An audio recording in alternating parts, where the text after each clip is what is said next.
नमस्कार दोस्तों, मैं हूं राघव और आज हम बात करने वाले हैं एक बेहद ही महत्वपूर्ण खबर पर जो भारत के ऑटोमोबाइल सेक्टर से जुड़ी है।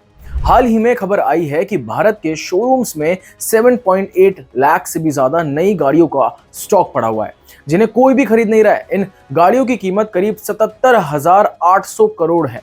ये केवल भारत के ऑटो सेक्टर की ही नहीं बल्कि पूरे देश की अर्थव्यवस्था की चिंता का विषय है।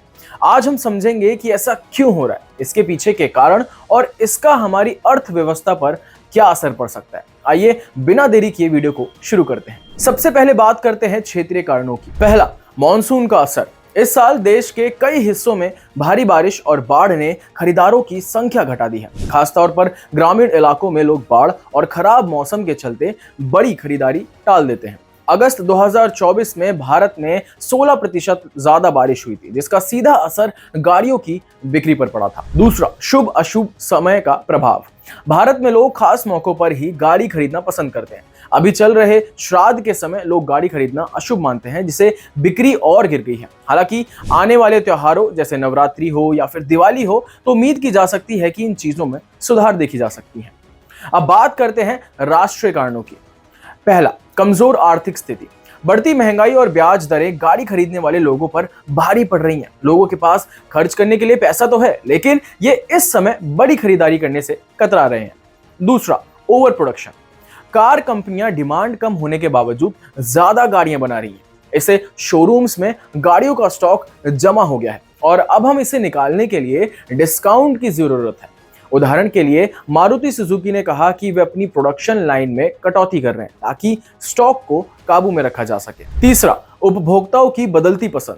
भारत में अब लोग छोटी गाड़ियों की बजाय एसयूवी और बड़ी गाड़ियों की तरफ रुख कर रहे हैं, लेकिन कार निर्माता अभी भी बड़ी मात्रा में छोटी गाड़ियां बना रहे हैं जिससे ये गाड़ियां बिक ही नहीं पा रही हैं। आइए अब इसके साथ ही वैश्विक कारण भी हैं, उन पर भी नजर डालते हैं जिनका असर भारतीय ऑटोमोबाइल सेक्टर पर पड़ा है। पहला, वैश्विक सप्लाई चेन की समस्याएं। पिछले कुछ सालों में चिप्स और अन्य जरूरी पार्ट्स की कमी ने ऑटोमोबाइल कंपनियों के प्रोडक्शन को प्रभावित किया है।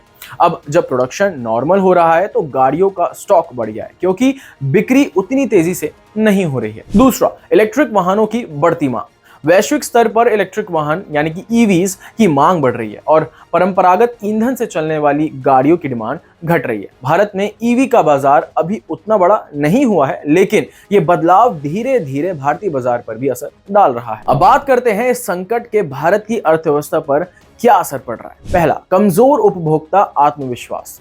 अगर लोग ऐसी ही महंगी चीजें नहीं खरीद रहे हैं तो इसका मतलब है कि लोग अपने भविष्य को लेकर चिंतित हैं। अगर यही स्थिति बनी रही तो फिर रिसेशनरी साइकिल को जन्म दे सकती है जहां खरीदारी की कमी से प्रोडक्शन भी घट जाएगा और नौकरियों पर संकट आ सकता है। दूसरा, ओवर प्रोडक्शन का खतरा। गाड़ियों का बढ़ता स्टॉक कंपनियों और डीलर्स की फाइनेंशियल हेल्थ को नुकसान पहुंचा सकता है। अगर गाड़ियां बिक नहीं रही हैं तो कार कंपनियां प्रोडक्शन कट कर सकती हैं जिसका सीधा असर नौकरियों पर ही पड़ेगा। तीसरा, बैंकों और एनबीएफसीज पर असर। अगर डीलर्स के पास इतना स्टॉक जमा रहेगा तो उन्हें बैंक और एनबीएफसी से मिलने वाले लोन पर दबाव बढ़ जाएगा। इससे बैंकों के एनपीए यानी कि नॉन परफॉर्मिंग एसेट्स पर बढ़ सकते हैं जो कि पूरे फाइनेंशियल सिस्टम के लिए बहुत बड़ा खतरा है। अगर इस समस्या का समाधान जल्दी नहीं निकाला गया तो बहुत कुछ गलत हो सकता है। क्या कुछ, आइए जानते हैं। पहला, शोरूम बंद होने के खतरा। अगर स्टॉक नहीं बिकेगा तो डीलरशिप को अपनी दुकानें बंद करनी पड़ सकती हैं। इससे लाखों लोग बेरोजगार हो जाएंगे। दूसरा, ग्लोबल एक्सपोर्ट पर असर। अगर भारत की गाड़ियां नहीं बिकेंगी तो कंपनियां इन्हें एक्सपोर्ट कर सकती हैं लेकिन इसके लिए उन्हें डिस्काउंट देना पड़ेगा जिससे भारत की वैश्विक प्रतिष्ठा पर भी असर पड़ सकता है। तीसरा, ईवी में देरी।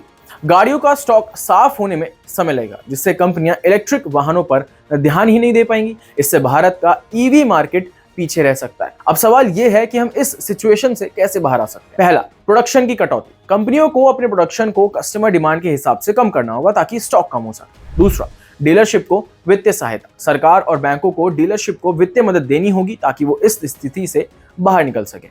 तीसरा, उपभोक्ताओं को आकर्षित करना। आने वाले त्योहारों में भारी डिस्काउंट्स और स्कीम्स के साथ उपभोक्ताओं को लुभाना होगा ताकि बिक्री फिर से बढ़ सके और साइकिल वापस से चल सके। तो दोस्तों, ये था आज का वीडियो जहां हमने समझा कि कैसे कारों का बढ़ता स्टॉक एक बड़े आर्थिक संकट की ओर इशारा कर रहा है। उम्मीद है कि आने वाले समय में स्थिति सुधरेगी, सिचुएशन बेटर होगी। अगर आपको ये जानकारी उपयोगी लगी हो तो वीडियो को लाइक करें, शेयर करें, हमारे चैनल को सब्सक्राइब करना ना भूलें। Till then stay tuned.